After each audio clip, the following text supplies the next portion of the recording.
Pinagselosan ni Richard Gutierrez. Barbie Imperial tinangjing pinormahan ni John Estrada, pag-usapan natin yan.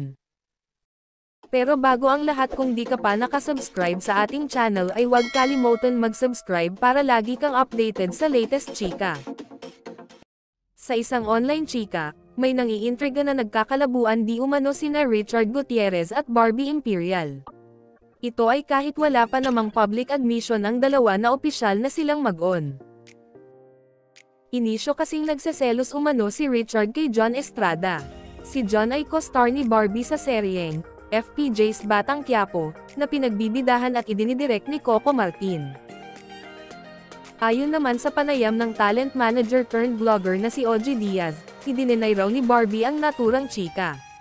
Umalma rin daw ito sa nasabing fake news. Say ni Barbie, wala raw katotohanan ang chikang pinopormahan siya ni John. Katunayan, never pa raw silang nagkikita ng aktor. Never pa rin daw silang nagka-eksena ni Rigor, karakter ni John. Sa pagkakaalam naman ni Oji, 3 ang unit ng Batang Quiapo, at ang bawat aktor ay may kanya-kanyang unit na kinabibilangan. Kaya dahil sa laki ng produksyon, imposible raw na magkita-kita o magkaroon ng interaksyon ang mga stars.